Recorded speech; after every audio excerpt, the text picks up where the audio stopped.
أعوذ بالله من الشيطان الرجيم. بسم الله الرحمن الرحيم. ليس عليك هداهم ولكن الله يهدي من يشاء وما تنفقوا من خير فلأنفسكم وما تنفقون إلا ابتغاء وجه الله وما تنفقوا من خير يوفى إليكم وأنتم لا تظلمون. صدق الله العظيم. అనంత కరుణామయుడు, అపార కృపాశీలుడు, పాలకుడు, పోషకుడు, సర్వలోక ప్రభు అయిన మనందరి దైవం అల్లాహ్ శుభనామంతో ప్రారంభిస్తున్నాను. సోదరులారా, సోదరిమణులారా, అయ్యలారా, అమ్మలారా, అస్సలాము అలైకుం రహమతుల్లాహి బరకాతు. దీని అర్థం, సర్వలోక ప్రభు అయినటువంటి ఆ దైవం మన అందరి మీద శాంతిని, శుభాలను కురిపించునుగాక. ఆమె. ఇంతవరకు మీ ముందు మానవులందరి మార్గదర్శక గ్రంథం, దేవుని అంతిమ దైవ గ్రంథమైన దివ్య ఖురాన్ నుండి 2వ అధ్యాయం 272వ వాక్యం యొక్క రబ్బీమూలంను మీ ముందు పట్టించడం జరిగింది. దీని యొక్క తెలుగు అనువాదాన్ని ఆలోచించండి. చాలా ముఖ్యమైనటువంటి విషయాన్ని గురించి దైవం ఇక్కడ తెలియజేస్తున్నాడు. అదేమిటంటే, ఓ ప్రవక్త, మీరు ప్రజలకు ఈ విధంగా బోధించండి. మీకు మరొకసారి జ్ఞాపకం చేస్తాను సోదరులారా, ఈ అంతిమ దైవ గ్రంథం దివ్య ఖురాన్ దేవుని చివరి ప్రవక్త అయినటువంటి ముహమ్మద్ సల్లల్లాహు అలైహి వసల్లం దైవం ఆయనపై శాంతిని కురిపించుగాక ఆయన మీద నేటికి సుమారు 1500 సంవత్సరాలకు పూర్వము మక్కా మరియు మదీనా నగరాలలో సుమారు 23 సంవత్సరాల పాటు కొద్దిగా అవతరింపజేసినటువంటి గ్రంథం ఇది. ఏదో ఒకరోజు పైనుండి క్రిందకి వచ్చినటువంటి గ్రంథం కాదు ఇది. దైవం తన ప్రవక్త మీద కొద్దిగా తన దూత ద్వారా ఈ గ్రంథాన్ని అవతరింపజేశాడు. ఆయన దానిని కంఠస్థం చేసుకుని తన శిష్యుల చేత కంఠస్థం చేయించి ఆ తర్వాత దానిని ఆయన తర్వాతి కాలంలో పుస్తక రూపంలో ఇది రావడం జరిగింది. అప్పట్లో మరి కాగితాలు అవి ఉండేవి కావు కాబట్టి అప్పుడు అందరూ కూడా తమ హృదయాలలో దీనిని కంఠస్థం రూపంలో భద్రపరుచుకునేవారు. అయితే సోదరులారా, ఇది సర్వమానవాళి కోసము చేయబడినటువంటి గ్రంథం. ఇది కేవలము అరబ్బులకు లేకపోతే ముస్లింలకు వచ్చినటువంటి గ్రంథం ఎంత మాత్రం కూడా కాదు. ఎందుకంటే దైవము అందరికీ ఒక్కడే కాబట్టి, దైవం దృష్టిలో అందరూ కూడా సమానమే కాబట్టి మానవులు అందరికీ చెందినటువంటి గ్రంథం ఇది. ఇందులో మానవాళికి సంబంధించినటువంటి విషయాలే ఉన్నాయి. మానవాళికి మార్గాన్ని చూపించే విషయాలే ఇందులో ఉన్నాయి. ఇక్కడ దైవం చెప్తున్నాడు, ఓ ప్రవక్త, మీరు ప్రజలకు ఈ విధంగా బోధించండి. ఏమని? ప్రజలను సత్య మార్గంలో నడిపించే బాధ్యత ప్రవక్త మీద ఉండదు. అల్లాహే తాను కోరిన వారిని సత్య మార్గంలో నడుపుతాడు. ఇక్కడ తెలుసుకోవాల్సినటువంటి అంశం ఏమిటంటే, మనము ఎవరిని కూడా, ఒక వ్యక్తిని మంచి మార్గంలో నడిపించలేము. మనము కేవలము బోధన మాత్రమే చేయగలము. వాళ్ళకి మంచిని మాత్రమే బోధించగలము. ఎవరిని మనము బలవంతంగా ఏదైనా చేయించగలమో ఒకసారి ఆలోచించండి సోదరులారా. కాబట్టి మనిషి యొక్క బాధ్యత ఏమిటంటే అతనికి నచ్చజెప్పడము. అతను ఒకవేళ చెడ్డ పనులు చేస్తూ ఉన్నట్లయితే దీనివల్ల కలిగే పర్యావరణాన్ని గురించి అతన్ని హెచ్చరించడము. ఈ విధంగా చేయకయ్యా, ఇన్ని చెడులు ఉంటాయి, రాబోయే జీవితంలో ఇన్ని భయంకరమైనటువంటి పాపాలు నీకు చుట్టుకుంటాయి అని అతనికి నచ్చజెప్పడము, హెచ్చరించడము. ఇంకా ఒకవేళ దీనిని మానుకున్నట్లయితే అతనికి లభించే ఆ స్వర్గపు వనాలను గురించి, ఆ స్వర్గాన్ని గురించి అతనికి శుభవార్తనివ్వడము. ఇంతకు మించి మనము ఒక వ్యక్తిని బలవంతంగా ఏది కూడా చేయించలేము. ఇక్కడ ఇస్లాం ధర్మం మీద పనిగట్టుకుని చాలామంది అపవాదం వేస్తుంటారు.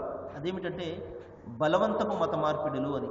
సోదరులారా, అంతిమ గ్రంథం ఖురాన్లో అనేక సందర్భాల్లో దైవం చెప్తున్నాడు, లా ఇక్రాహ ఫిద్దీన్, ధర్మం విషయంలో బలవంతము, నిర్బంధము, బలత్కారం ఎంత మాత్రం కూడా లేవు. సత్యం ప్రకటించబడుతుంది, ఇష్టమైన వారు దాన్ని స్వీకరిస్తారు, మరి ఇష్టం కాని వారు దానిని తిరస్కరిస్తారు. అందరికీ సమానమైనటువంటి అధికారము, హక్కు ఉన్నాయి. అయితే మరి ఎవరైతే సత్య మార్గంలో నడుస్తారో వారికి శుభాలు కలుగుతాయి. ఇంకా ఎవరైతే తమకు నచ్చిన మార్గంలో నడుస్తారో మరి రాబోయే పర్యావసనాన్ని వాళ్ళే ఎదుర్కోవలసి ఉంటుంది. అయితే ఇక్కడ ఎవరిని మనము డబ్బులు ఆశ చూపో, మరొకటి ఆశ చూపో వాళ్ళను ఎంత మాత్రం కూడా బలవంతం చేయించలేము, బలవంతంగా వాళ్ళను ఆచరింపజేయలేము. చూడండి, మనము గుర్రాన్ని నీటి వద్ద వరకు తీసుకుని వెళ్తాము, నీటిని తాగించగలమా? ఎంత మాత్రం కూడా తాగించలేము. కాబట్టి మనము కేవలము సత్య మార్గాన్ని బోధించగలము. నేను చెప్పడం జరిగింది, ఏ విధంగా అయితే ఒక అయస్కాంతం అనేది ఇనుమును మాత్రమే ఆకర్షిస్తుందో అదేవిధంగా దేవుని మాటలు నిస్సందేహంగా దైవభీతి గలవానికి, దేవుని పట్ల ప్రేమ ఉన్నవానికి, తన జీవితం పట్ల ఒక అవగాహన ఉన్నవానికి ఆకర్షిస్తాయి. మరి ఎవరైతే ఈ ప్రపంచం యొక్క మాయాజాలంలో పడిపోతారో, మరి ఈ విధంగా లేవడము, తినడము, పడుకోవడము, ఇదే విధంగా జీవితాన్ని మలుచుకుంటారు. ఏమాత్రం కూడా అర్థము పరమార్థం లేకుండా కేవలము సంపాదనే సంపాదన, ఈ ప్రపంచమే జీవితము, దీని తర్వాత మరొక జీవితం లేదు. ఇటువంటి ప్రపంచ పూజారులను ఎవరైతే ప్రపంచం వెనుక పరుగులు తీస్తుంటారో అటువంటి వారికి దేవుని మాటలు ఇంత మాత్రం కూడా ఆకర్షించలేవు. ఎందుకంటే వాళ్ళ మనసులు ముద్దుమరిపోతాయి కాబట్టి సోదరులారా, అటువంటి పరిస్థితి మనం ఎంత మాత్రం కూడా తెచ్చుకోకూడదు. ఎప్పుడు కూడా మనము మంచి మాటలను వినడం కోసము, దేవుని యొక్క తత్వాన్ని తెలుసుకోవడం కోసము, దైవ ధర్మాన్ని గురించి ఆలోచన చేయడం కోసము మరి మనము మన మనసును ఎప్పుడు కూడా సిద్ధంగా ఉంచుకోవాలి. లేనట్లయితే కొంతకాలానికి ఏ మాత్రం కూడా మరి ఎన్ని మంచి మాటలు విన్నా మనకు ఎంత మాత్రం కూడా అవి రుచించవన్నమాట. కాబట్టి ఇక్కడ దైవం చెప్తున్నాడు, ఎవరి మీద కూడా బాధ్యత లేదు, సత్య మార్గంలో తీసుకురావాల్సిన బాధ్యత ఎవరి మీద కూడా లేదు. కేవలము మరి నచ్చజెప్పడం వరకే. ఇక దైవమే సత్య మార్గంలో తీసుకుని వస్తాడు. ఎవరిని తీసుకువస్తాడు సత్య మార్గంలో? ఇప్పుడే నేను చెప్పడం జరిగింది, ఒక అయస్కాంతం ఇనుముని ఏ విధంగా ఆకర్షిస్తుందో, మరి ఎవరైతే దైవం కోసము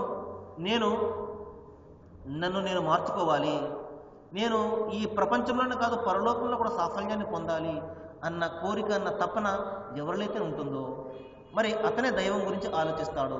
అప్పుడు దైవం చెప్తున్నాడు అంతిమ గ్రంథం ఖురాన్లో, మీరు ఒక అడుగు వేసినట్లయితే నేను మీ వద్దకు 4 అడుగులు వేసుకుని వస్తానంటున్నాడు.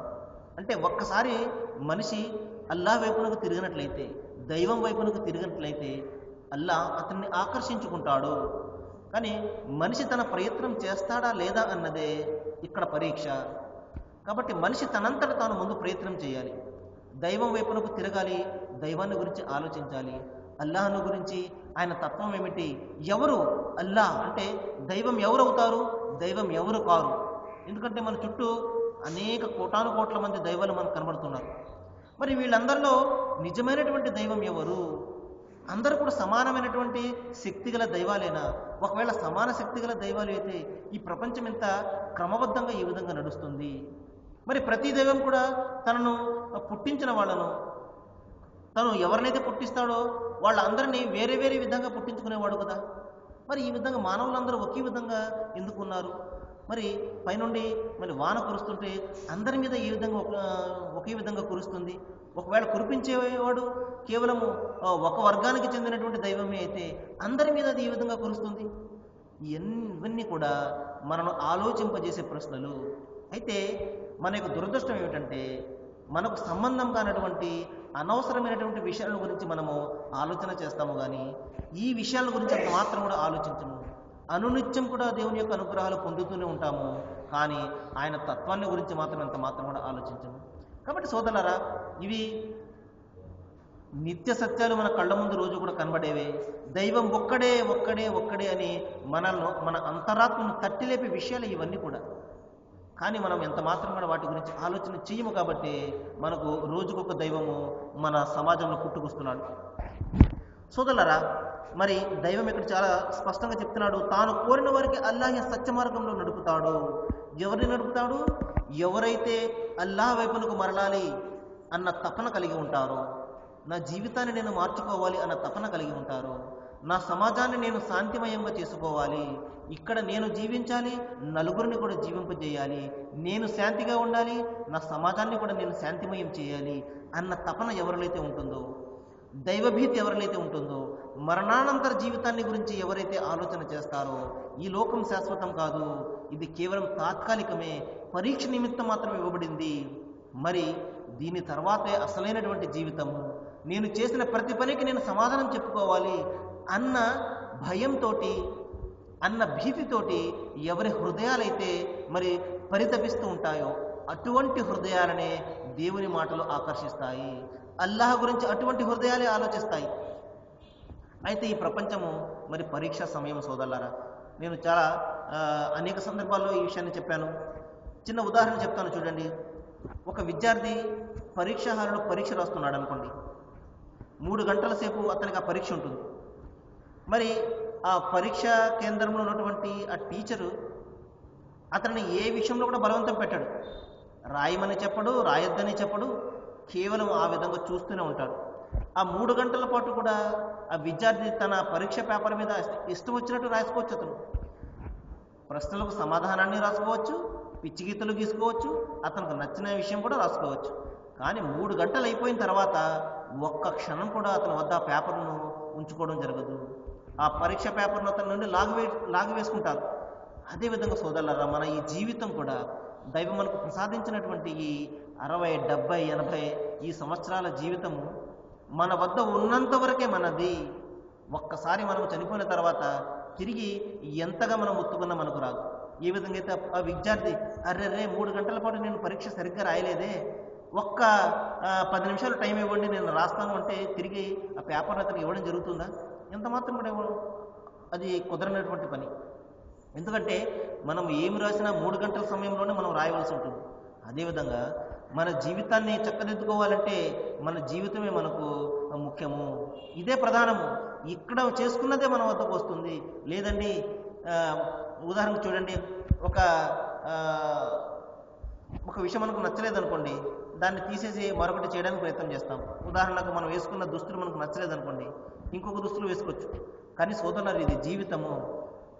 పోనీ ఈ జీవితంలో సరైన పద్ధతిగా నేను అవలంబించలేదు, సరైన పద్ధతి నేను అవలంబించలేదు, సరైన మంచి పనులు చేయలేదు, సర్లే ఇంకొక జీవితం ఉంటుంది కదా అక్కడ చూసుకుందాము అంటే అది అంత మాత్రం కూడా జరగదు సోదరులారా. ఒకవేళ మనలో అటువంటి ఆలోచన ఉన్నట్లయితే తీసివేయాలి. ఎందుకంటే ఏ గ్రంథాలు కూడా మళ్ళా మనం పుడతాము, చనిపోతాము, ఆ తర్వాత ఇంకొక జన్మలో మనము ఈ విధంగా పుడతాము, ఈ విధంగా జన్మ చక్రాల గురించి ఏ గ్రంథాలు మనకు చెప్పడం లేదు. పునర్జన్మ గురించి మాత్రమే చెప్తున్నాయి. పునర్జన్మ అంటే తిరిగి పుడతాం అంతే, పుట్టి మళ్ళా చచ్చిపోయి ఈ విధంగా ఉండదు సోదరులారా. ఈ విషయాన్ని గురించి మనకు ఏ గ్రంథాలు బోధించడం లేదు. కేవలం పునర్జన్మ గురించి. ఒకసారి పుట్టాము, ఒకసారి చనిపోతాము, తిరిగి మరొకసారి మనము లేపబడతాము. ఎందుకంటే మనము చేసిన పనులకు సంజాయిషి ఇవ్వడం కోసము. ఇట్టే మనకు ప్రసాదించలేదు ఈ జీవితాన్ని. చూడండి, మనము మన బిడ్డలకు ఏదైనా డబ్బులు ఇచ్చామనుకోండి, ఆ తర్వాత మనం అడుగుతాము, డబ్బులు ఎక్కడ ఖర్చు చేసేవరా, ఏం చేసేవరా అని చెప్పేసి. మరి దైవం మనల్ని ప్రశ్నించడా? మనకు అద్భుతమైనటువంటి జీవితాన్ని ఇచ్చాడే, మంచి ప్రకృతి మనకు ప్రసాదిస్తున్నాడే, ఇన్ని అనుగ్రహాలు ఆయన కురిపిస్తున్నాడే, ఇట్టే మనం విడిచిపెట్టేస్తాడా? ఏమాత్రం కూడా ప్రశ్నించకుండా. ఇన్ని నేరాలు, ఇన్ని ఘోరాలు చేస్తున్నాడు మనిషి ఈ రోజున. మరి వాడిని ఏమాత్రం కూడా అడగకుండా ఆ విధంగా వదిలిపెట్టేస్తాడా? ఎంతో మంది మంచి పనులు చేస్తున్నారు ఈ ప్రపంచంలో. మరి వారి మంచి పనులను దైవం మరి ప్రతిఫలాన్ని ప్రసాదించకుండా విడిచిపెట్టేస్తాడా? కాబట్టి సోదరులారా, ప్రతిఫలము ఉన్నది, శిక్ష కూడా ఉన్నది, బహుమానము ఉన్నది, మరి భయంకరమైనటువంటి శిక్ష కూడా మన వద్ద ఉన్నది, మనకు ఎదురు చూస్తున్నది. కాబట్టి ఈ జీవితాన్ని ఎవరైతే చక్కగా మలుచుకుంటాడో మరి అతడే నిజమైనటువంటి తెలివిగలవాడు. ఉదాహరణకు చూడండి, ఒక ఐస్ ఉన్నది, మరి ఆ సరైన టైంలో సరైన సమయంలో దాన్ని మనం ఉపయోగించుకున్నామంటే అది మనకు కొనుకొస్తుంది. సర్లే కాసేపు అయిన తర్వాత చూసుకుందామంటే అది కరిగిపోతుంది. అదేవిధంగా మన జీవితం కూడా అంతే. ఇప్పుడే 20-30 సంవత్సరాలు నేను దైవాన్ని గురించి ఆలోచించాలంటే ఒక 60 ఏళ్ళు నాకు రావాలి, రిటైర్ అయిపోయిన తర్వాత చూద్దాంలే ఆ పని, ఇలాంటి అపోహలు కానీ ఇలాంటి ఆలోచన కానీ మనం కలిగి ఉన్నామంటే ఎవరు గ్యారంటీ సోదరులారా? మన జీవితానికి ఏ మాత్రం కూడా గ్యారంటీ లేదు. ఈ రోజు ఉన్నవాళ్ళు రేపు ఉంటారో కూడా తెలియదు, ఉంటారో లేదో కూడా తెలియదు. ఏదైనా ఒక విషయానికి గ్యారంటీ లేనిదని అంటూ ఉన్నదంటే మన జీవితమే. ఇటువంటి గ్యారంటీ లేని జీవితాన్ని మనము మన దగ్గర పెట్టుకుని సర్లే రేపు చూద్దాంలే, రేపు ఆలోచిద్దాంలే అని మనం ఆలోచించామంటే సోదరులారా, అది ఎంత మాత్రం కూడా మనకు ప్రయోజనాన్ని కలిగించదు. దైవం అదే విషయాన్ని ఇక్కడ చెప్తున్నాడు. మరి ఎవరైతే నా గురించి ఆలోచిస్తారో వాళ్ళను నేను ఆకర్షిస్తాను, అంతేకాదు వాళ్ళ హృదయాలను కూడా తెరుస్తాను, మంచి మాటలు అన్నీ కూడా వాళ్ళు అప్పుడు ఆలకిస్తారు. మరొక సందర్భంలో దైవం చెప్తున్నాడు, ఇన్నల్లాహ లా యుగయ్యిరు మా బి కౌమిహి వ యుగయ్యిరు మా బి అంఫుసిహిం. ఏ వ్యక్తి కూడా తనను తాను మలుచుకోవాలి, సంస్కరించుకోవాలి అన్న ఆలోచన లేకపోతే దైవం కూడా తనను సంస్కరించడు. నిన్న చెప్పడం జరిగింది, అడగకపోతే అమ్మాయినా కూడా అన్నం పెట్టదు. అదేవిధంగా నేను బాగుపడాలి, నాకు మంచి మార్గం రావాలి అన్న కోరికే నాలో లేకపోతే దైవము ఏమాత్రం మార్గం చూపిస్తాడు? కాబట్టి సోదరులారా, ఆ తపన, ఆ పరితపించడం అనేది మనలో ఉండాలి. భయం, భీతి ఉండాలి. మరణానంతర జీవితాన్ని గురించి ఎప్పుడు కూడా భయపడుతూ ఉండాలి. అటువంటి వాడే మరి తపన కలిగి ఉంటాడు, దైవాన్ని గురించి ఆలోచిస్తాడు. లేదు ఇదే జీవితము, ఇదే మరణం, ఇదే శాశ్వతము అని ఎవరైతే భావిస్తారో వాడి అంతిమ కాలం వచ్చేస్తుంది, కానీ దైవాన్ని గురించి అంత మాత్రం కూడా ఆలోచించడు.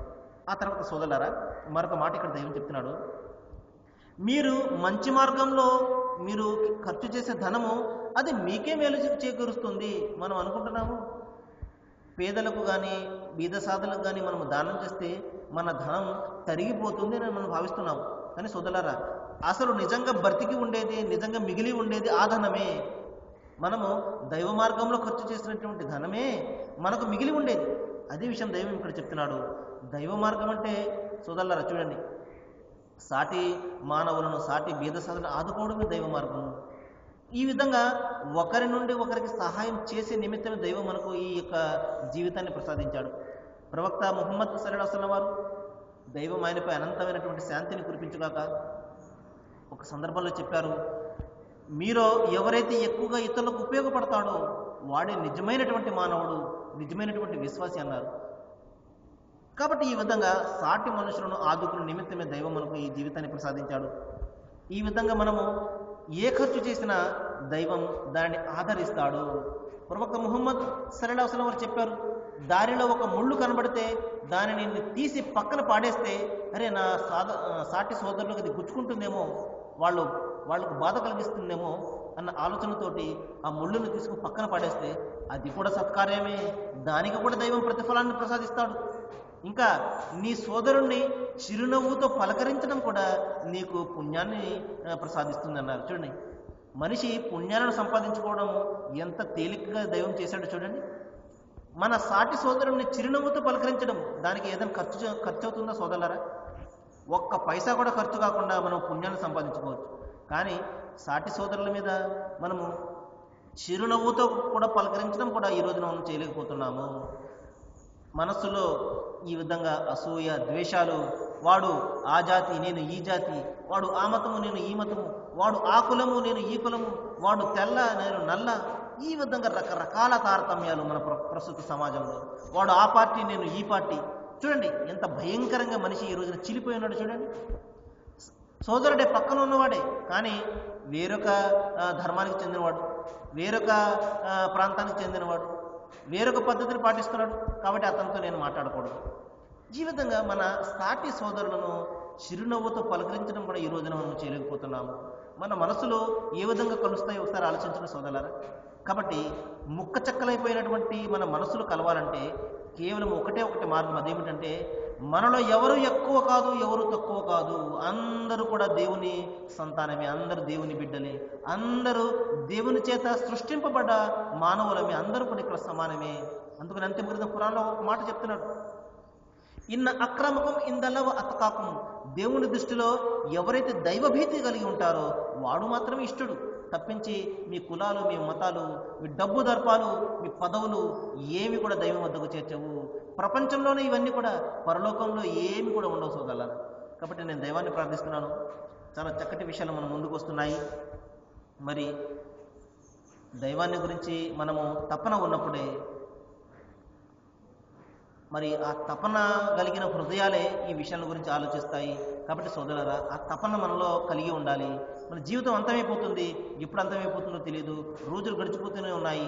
సోదరులారా, ఆలోచన చేయండి, ఆచరించడానికి ప్రయత్నం చేయండి, ఈ విషయాలు మనసులో నిలుపుకోవడానికి ప్రయత్నం చేయండి, దేవుని యొక్క తత్వాన్ని గురించి ఆలోచించండి. అప్పుడు దైవం ఎవరు కాదో మీకు అర్థమైపోతుంది.